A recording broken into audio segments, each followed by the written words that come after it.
Facebook and Instagram ads are one of the quickest ways to be able to drive more leads and sales inside of your business. Last year, we did an episode with our ad manager talking about how to run ads for launches. And I figured it'd be a great time to do another episode, but more focused on how to run ads for Evergreen because it's different. With a launch, you're trying to shove as many leads as you can down your pipeline into your launch in a very short period of time. Whereas Evergreen allows for more testing, allows for more time to be able to put things together. It allows for more variables to happen. And neither one is right or wrong, but they do take different approaches. And today's episode is dedicated to talking about how to run ads for Evergreen. So if that's interesting to you, well, keep on listening. Hi, I'm Brandon Lucero, and you're about to experience the new way to thrive in business, entrepreneurship, and life by leaning into who you are, what you love, and standing up for what you want to create. Get ready because this is where we go against the grain, say no to outdated society norms, and we say yes to change in order to create a happier, more fulfilled world. Welcome to the New Generation Entrepreneur Podcast. Hello, ladies and gentlemen, and welcome back to another episode of the New Generation Entrepreneur Podcast. Today, we got another interview for you, and I'll be honest with you guys, this is probably an interview that should have happened about a year ago. We had our ad manager, Terrell Brown, on the podcast talking, I believe, around launch ads, and I said we were going to do an episode around Evergreen ads, and I forgot about it. So until recently, I was like, you know what? We need to get Terrell back on the episode. And today what we're going to do is we're going to talk about ads, but more specifically like Evergreen funnels and how to set up ads for that. So Terrell, welcome back to the show. Yeah, thanks so much for having me. I'm excited to talk, always excited to talk about ads, but also super excited to talk about Evergreen and how people can really use that in their business to really accelerate things a lot quicker. Yeah, me too. And I kind of feel like, this course space has been like in a battle. It's like people are arguing over like launches. No, Evergreen. No, Evergreen's better. No, launch is better. And I just kind of sit there and go, I think both are great. Like both work. And I actually think using both inside of your business is really great. But I do know when we started to incorporate more Evergreen stuff, we had to take a different approach with ads.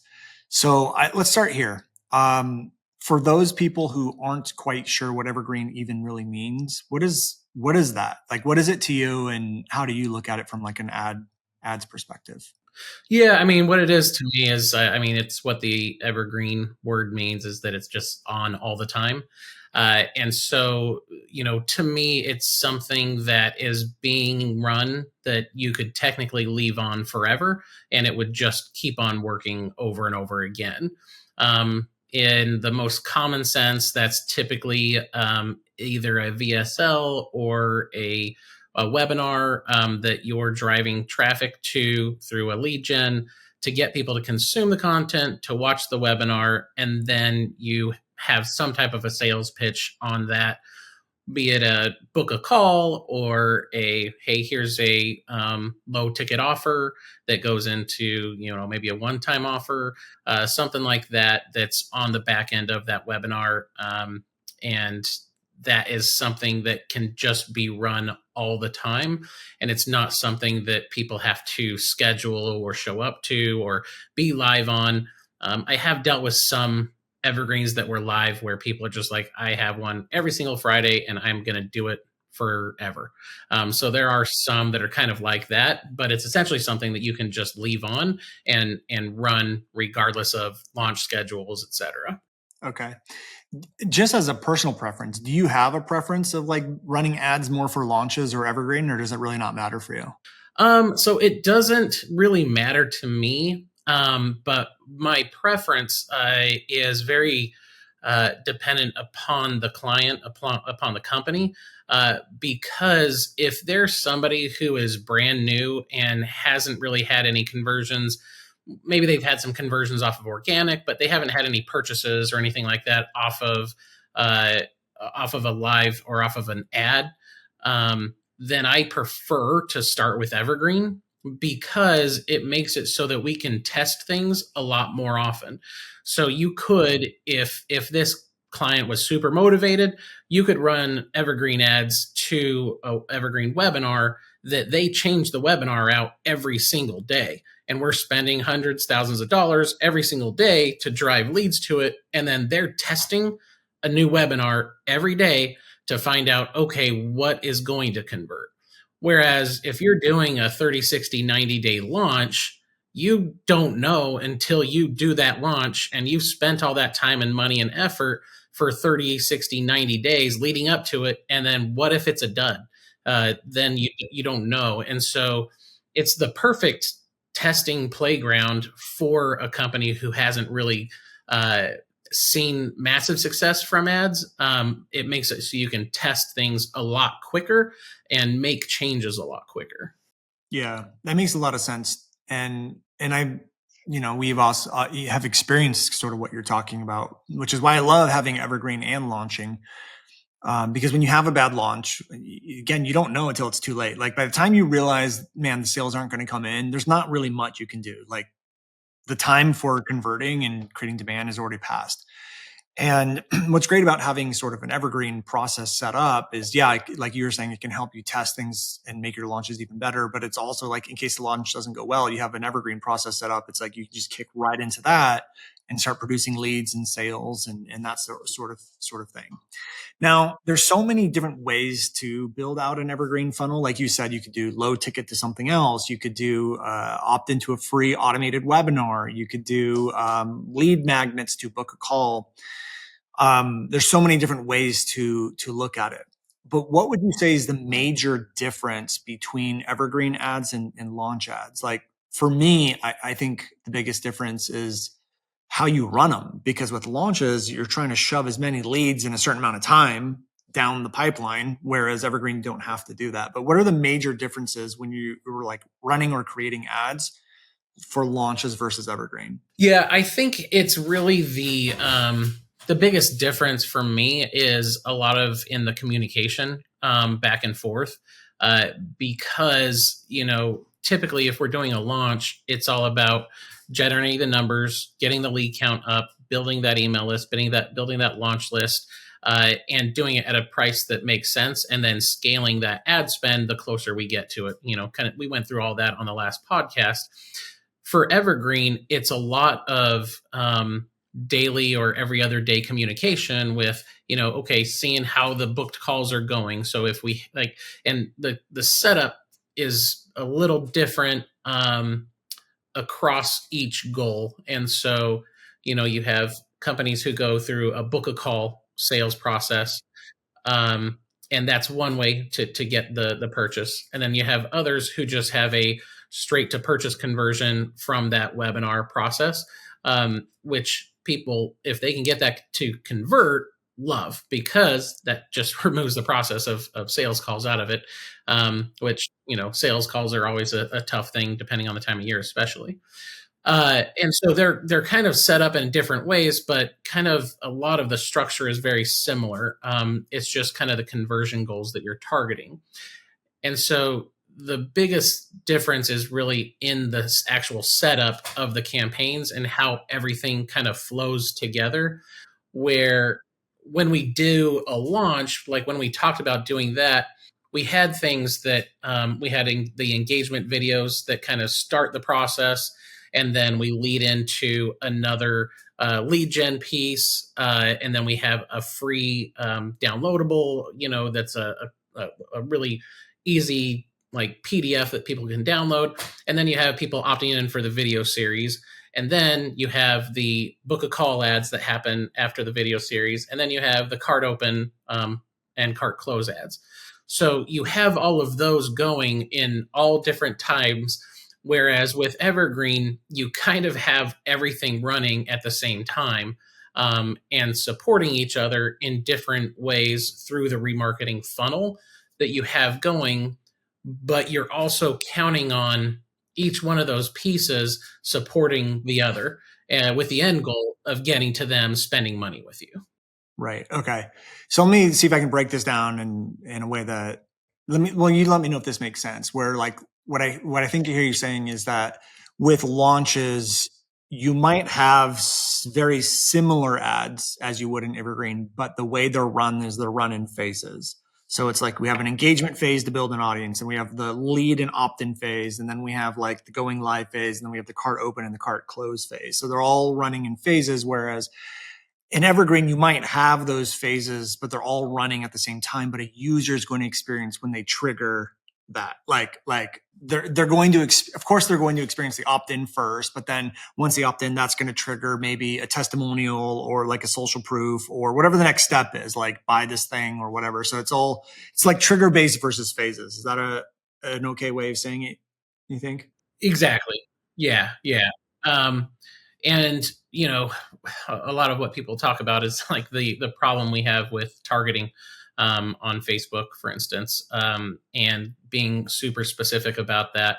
Where before the Apple iOS changes, you used to be able to really target exact people off of actions they took on your website, where that isn't really possible anymore because most people opt out of the data tracking. And so most of that comes off of targeting via engagers, anybody who engaged with your content on Facebook, Instagram, and then making assumptions that, hey, this person has engaged this much, so they should be in that. Or we have the conversion API data that we push back, so our lead data is pretty good. It's just the pixel data isn't nearly as good as it used to be. So you use that conversion API and you can use your leads to retarget to get certain things. But a lot of what we kind of see is allowing some overlap on ads where you wouldn't do that before within Evergreen, um, because you have engagement videos running, and then you also have a lead magnet going, and then you have people into your Evergreen, whatever that is, be it the like a webinar or whatever you're running people to, that you're going to eventually get that sales pitch on. Then on top of that, sometimes people will do different types of campaigns, and I'll test out different ones. So I'll give you kind of an example. Is I have somebody who their Evergreen, they sell right off of the back end of it, and it's only a $400-$500 product. So it's not super expensive. It's not so high that you need sales calls to get it done, and it converts well enough that it's good to run it directly to it. Now, what we've done is we've seen that people typically convert into a purchaser within 9 hours after watching the webinar. And so what we do And so is that a free webinar? yep, it's a free webinar, Okay. runs directly into it, and it has the offer right on the back end. And it's only 450. I think it's like one of those like 799 discounted to like 547 or whatever it is. And so we run the traffic to that, but people do have to opt in to watch it. So you're getting a lead. What we saw was we were getting a large amount of leads, and let's just say cost per lead was around $5. Well, the overall cost per purchase would be usually around 300. So we were still making money, but it just wasn't great. So what I did is when I started working with this client, I said, okay, well, let's change this whole process and let's just run a purchase conversion campaign that is running the exact same way, but all we're doing is changing it to being a purchase conversion campaign versus a lead conversion campaign. The client panicked after the first 4 or 5 days because the lead volume went way down. Our cost per lead went up to around $40 versus $4, but our cost per purchase went all the way down to $89. And so it then cost us $89 to get a purchase conversion off the back end of an Evergreen webinar. And so, my thing after that was, what is the reason you want the lead? Is it for the purchase? If it is, then we run it as a purchase conversion campaign, and you don't worry about how many leads you have coming in. You worry about, hey, are they purchasing? And so that's a big thing within the campaign setup and really how you create your campaigns, because so much goes into targeting by Facebook based on what your campaign setup is. Yeah. Well, and that's really interesting too, because that's not really something you can do with launching. Like that's kind of something that when you talk about testing, those are the sort of things you are able to do with Evergreen. And so again, if you guys aren't really sure what a lot of these terms are, basically what Terrell's saying is when they're running their webinar, was it an Evergreen webinar or was it a live one? that they were doing? Nope, Evergreen. She did it live for the first couple weeks, and then we found, and again, it was like that. She did a live one every single day for 2 weeks, and that was she just did on business days. So she did a total of 10 or 12 webinars in that first couple of weeks, and we found the 2 days that had the best conversions, and then we just took that and ran it as Evergreen. And then that just kept on working. And so Sometimes that's why Evergreen is great. sometimes it's as simple as that. Like, we have students who, follow the framework that we have on how to build out a webinar. They do it one time, doesn't get sales, and they get discouraged. And it's like, look, even like I have to do a webinar 15 times before I master it. And like, I've been doing this for 12 years. It just takes that repetition. But once you find it, you can turn it evergreen. And what you're saying with the ads is that what most people will do, and if you never run ads before, what happens is you have to tell Facebook what is the objective here. Do we want engagement on this ad? Do we want leads from this ad? Do we want purchasers from this ad? And I would say the most common thing people do is they choose leads, and so the ads are optimized for leads to get people to register for your webinar. But what Terrell tested out and tried was, instead of having our ads focus on lead conversions, let's have it focus on purchases, which I'm assuming means Facebook's going to find people that have behavior of making purchases online. And then that's what the opt-in ad was set for, right? The opt-in ad was set for the objective of purchasers. Am I understanding that correctly?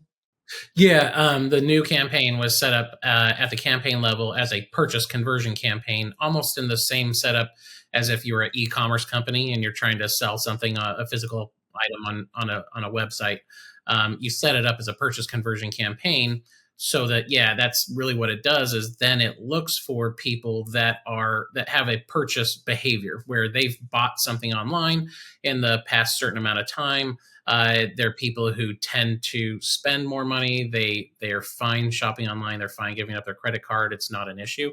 And I think that's the biggest thing. And I'm actually going to be talking about it later this week with your group, is selecting the right conversion, the right type of campaign for what you're doing and what you want to have happen.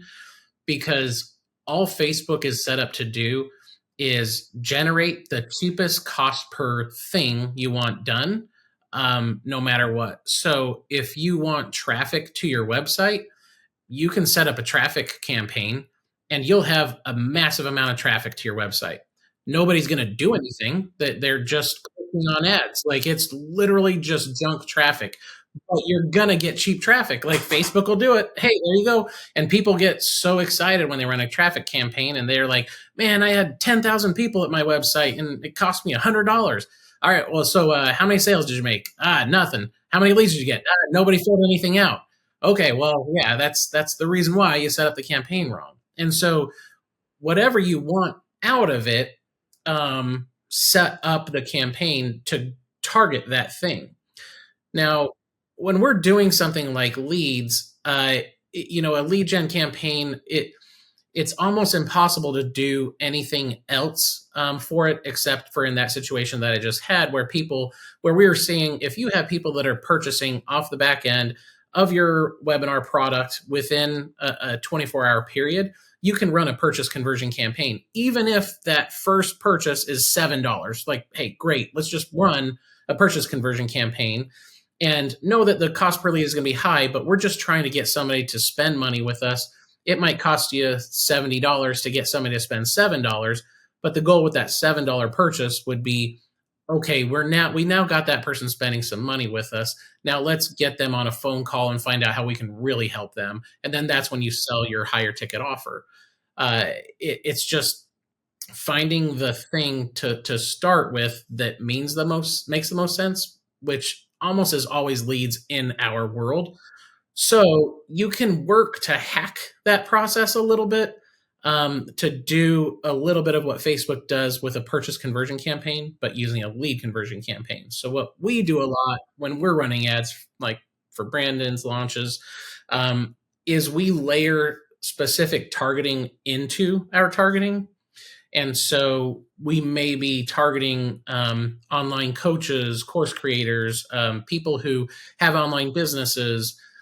We have a lot of that layered in. And then we add one final layer, and that's engaged shopper. That's an interest audience that's within Facebook. And I believe it's people who have made an online purchase within the last 90 days. So what it does is it'll eliminate people who just don't shop online. It's still a pretty big audience that engage shoppers because a lot of people shop online.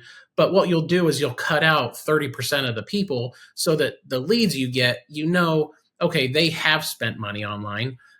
It doesn't mean that they're going to spend a whole bunch of money, but at least they've spent some kind of money.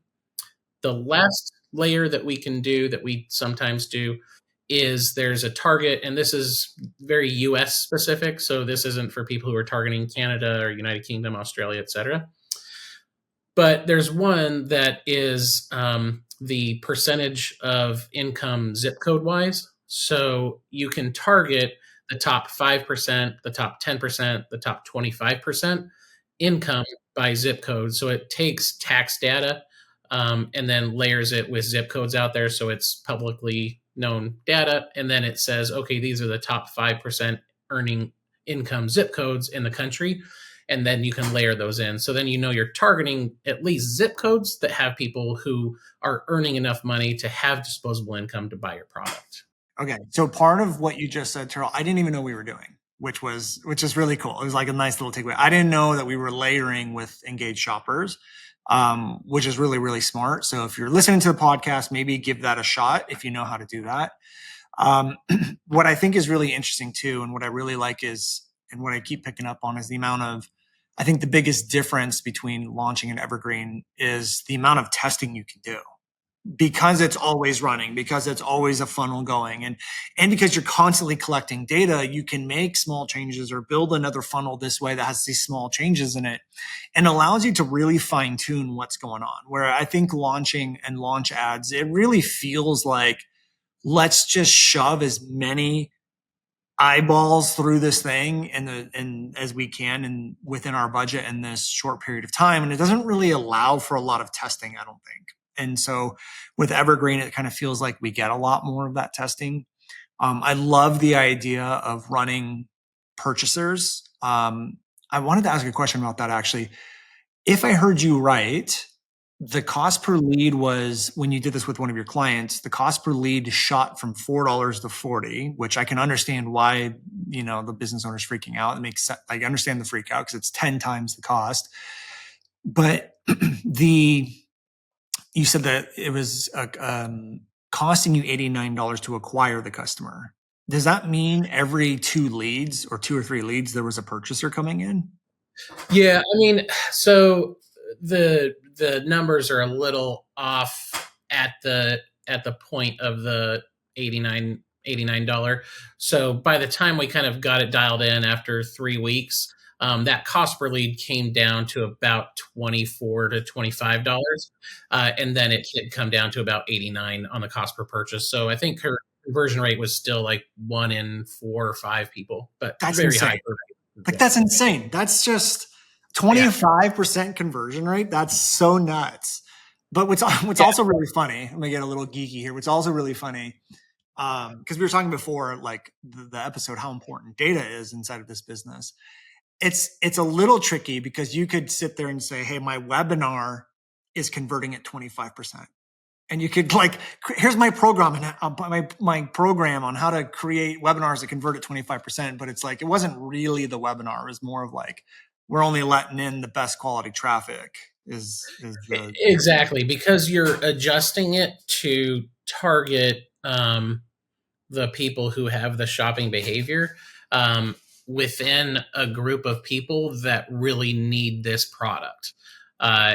And this product is almost a guarantee to save them a whole bunch of money right away, and so it's almost a no-brainer in their heads.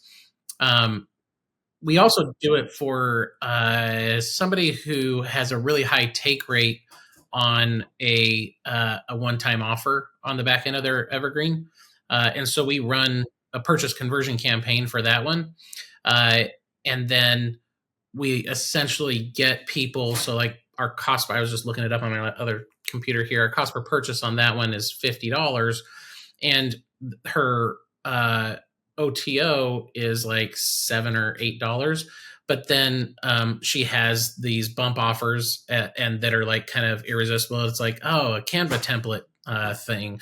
Oh, okay. And then here's another one. And so her average order value is like $55 on that offer. But then her whole goal of that is to get calls booked and then sell the high ticket offer, and they get enough people buying that. But what that one, the whole goal of that one is to just break even, spend as much as money as we can. Cost per purchase is 50. Average order value is 55. Okay, now we just need to keep spending until those numbers are the same, and then try to bring the cost per purchase down. And then, hey, booked calls will just follow off of that. Yeah, and I know a lot of people that are doing that very successfully now, which is because, ad costs go up and get expensive. And, if you have people registering for things and downloading things for free, there's still going to be a cost if you're running ads attached to that. But if your first level of entry is like a low ticket offer, 7, 27, 47 with order bumps and stuff, you could essentially getting people into your ecosystem for free. Like it costs you $100 to get these people in, but you made $100 in low ticket sales to get them there. And then you invite all of them to book a call or an event or something is a great way to do it. Let's talk about some different Evergreen funnel ideas, because we have multiple of them running right now. And one of them that we want to play around with is exactly what you're talking about. Is like, let's create some low ticket stuff, get people coming in. And the goal would be, like we can, whatever our ad spend is, we're making it back with low ticket. And that's where scalability really comes in. It's like, if people are coming in your ecosystem as customers and it's costing you $0, like why not go crazy with it? And then you can move them to higher ticket or other offers or whatever it may be. When that is happening, like that model, I'm assuming, I'm pretty like almost 100% sure would you be running those as purchase objectives for those ads? And is it literally like going to be ad straight to like a sales page, or what? How does that Yeah, look? I mean, that's the thing too that like people don't understand kind of with it is it's really run as a lead gen campaign, sort of like the ad, everything that you're doing is run as if you're trying to just get a lead, but you run it as a purchase conversion campaign because they're going to spend a penny with you within 24 hours so that it fires a purchase conversion back to Facebook. So you're still generating leads, but your purchase conversion rate should go up. So to give you like I pulled last 90 data for one of the clients. So the difference, the purchase conversion campaign, the lead conversion rate is 16%. When we run the lead conversion campaign, the lead conversion rate is 34%. So double. Now, when we run the purchase conversion campaign, the purchase conversion rate on that, and this is just purchases divided by traffic, is 3.47%. That's the purchase conversion rate on traffic from the purchase. The lead purchase conversion rate is 0.27. So it's like, why does it matter to get a lead for half the cost if people are converting at 10x in the one that's twice as much? And so that's how different those conversion rates are in each one. And again, they're in those two campaigns, they're the exact same ads running to the exact same landing page, running to the exact same webinar. But those purchase conversion rates and lead conversion rates are completely different because of that's the goal of the campaign. It's crazy how just the goal of the campaign or the objective changes so much. When we work with our students and they're like, my ads aren't working and I've gotten X amount of people to click on them and blah, blah, blah, blah, blah. My first question to them always is, what's the objective of the campaign? And I would say 9 times out of 10, when they're like getting traffic, but not even a single opt-in, it's because the objective was off. It's like they chose engagement or traffic or whatever. I have never thought that the difference between a lead objective and a purchase objective, sending people to a lead form or an opt-in page, would make that big of a difference. Like that's really huge. And it's a little bit of a mind f as the business owner to like get used to, because I feel like we're so conditioned to focus on get the leads, get the leads, get the leads. But like if you're making more sales with less leads, that obviously is a much better way to go. My question to you is, if we do that, do you find that you tap out your audience faster? Like, is this the audience size get smaller? Are there scalability issues in doing that? Are there any things to kind of like keep an eye out for? Yeah, so I think we do have a little bit of that issue with one client, because they're specific to a state, and that's where they can run. But the other client haven't hit scalability issues that aren't atypical from other like scalability issues. Really, like you're always going to hit a scalability issue at some level of ad spend. When I ran ads for Black Rifle Coffee, for instance, like it was like in Christmas time, you could spend millions, but you would eventually get to a certain point where you couldn't go past that dollar amount per day. And so it happens with whether it's a physical product or a lead gen, you're gonna hit a place where, because Facebook targeting, the best way for me to explain to people is it's a small circle when you're spending $10 a day. And every time you increase it, that circle of targeting gets bigger. And so Facebook says, okay, at $10 a day, I know exactly who you need for that lead, that objective that you're going for. And then I say, okay, I'll spend $100 a day. And they go, okay, I have a really good idea who we should target to get that. All right, I want to spend $10,000 a day. They go, I have a pretty general idea of who we're going to target and find to get that, but we have to spend all 10,000. So we're going to do that and try to get as many as we can. And then $100,000 a day, it's like, we're just going to target everybody and hope we get a good number for you. That's kind of it. Throw shit against the wall and see what sticks. Something will stick. I love that. Okay, so we talked about a little bit about like the low ticket stuff. For us, if someone like we want to get calls booked as like our main thing. So we have multiple funnels running, and one of them is download the PDF, and then once the information comes in, we have someone who calls every single lead, and then it brings them to a booked call form. So it's literally add to opt-in page to book a call with our team. When that's the objective of booked calls, how are you setting up the ads for that? Is it just a lead conversion campaign? Yeah, it's still a lead conversion campaign. We do fire other conversions that are like schedule. There's some like sort of standard conversions that exist out there, but it's not a campaign type that you're going to run. You still would want to run a lead conversion campaign, but then making sure that you're firing additional things down the funnel so that you can track cost per booked call within ads, so you can understand, hey, this ad right here is getting the best lead, but this other ad over here is getting the best cost per booked call. So we should put more money into that one because that's the one that is getting the most people down the funnel and booking a call. And so we do a bit of that, but it's still a lead campaign. I think the thing that anybody could try that was doing a book a call is, again, having something small to buy, because then you can run a purchase conversion campaign and then get them to book a call.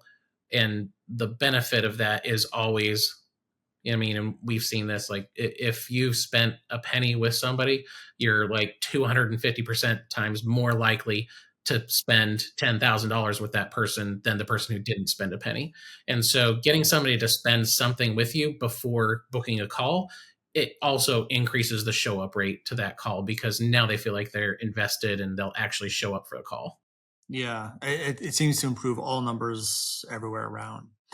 How long? And I'm assuming there's not going to be a direct answer for this, but like when it comes to Evergreen, again, with launching, it's like, we're just going to run these for a couple of weeks and see what happens. With Evergreen, it's like, well, this is just going to be on. So what's the lifespan of an ad that you see? Is it totally different for everyone? Is there a certain like amount of months where you're going to want to inject new creative into your campaigns, or what does that process look like? Yeah, so I really like to inject new creative at least every other week, even if you have something that's working really well.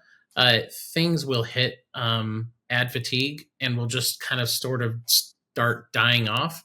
And there's not really a reason why they died off. It's like, well, that thing was doing so good for 4 months, and now all of a sudden it can't get anybody across the finish line.